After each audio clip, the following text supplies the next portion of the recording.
Fa mitombo kosa ny filan'ny olona indrindra rehefa vanim-potoana ny asaramanitra toy izao.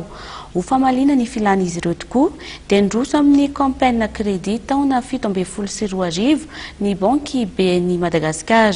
Azotra hatramin'ny faraka amby 30 volana oktobra ho avy izao ity tolotra mikasika ny fampindramam-bola ity. Arao ny fanazavahan'Andriamatoa Ndrina Ralaimanis, tompona andraikitry ny serasera eo anivon'ny banky BNI. Hitanay atao BNI moa zany ny fampindramam-bola izay tiany olona atao zany. Dia tonga ny BNI zany manana fampindramam-bola isan-karazany zany. Voalohany io zany le malaky ho an'ny zany izay maika rehefa hividy télévision ohatra. Faharoa le vina zany ohatra zany nareo manana traikefa zany misy vina vacances ohatra na mariage.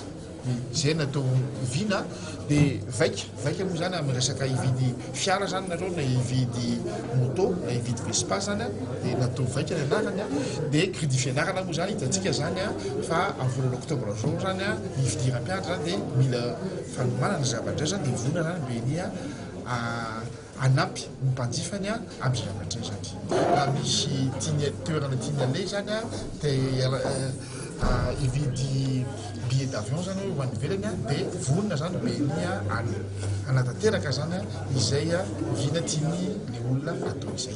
Ny mpanjifa BNI rehetra moa zany mahazo an'izay zavatra zany fa ny olona izay mpiasa mpanjakana zany na olona izay mikarama amin'ny sehatra tsy miankina. Zay zany no mahazo an'io crédit io zany. Fantatsika zany rehefa manao fampindramam-bola zany dia ny olona ihany koa zany ny olona zany mametra ny vola tiany ilaina zay ny voalohany.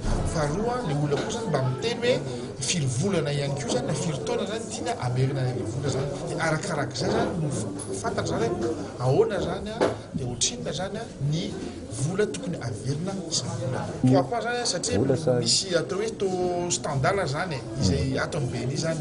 Fa araka lazaina teo zany dia tahajana-bola zany miavaka natao tamin'ity zany dia ohatra zany izy ohatra hoe 20 zany dia lasa 20 zany dia dia iny fa na dia diny indray tompoko lahy sy tompoko vavy no nanakantona ny fampahalalam-baovao tamin'ity alina ity ankasitrahany ianao nanaraka izany hatramin'ny farany. Veloma tompoko.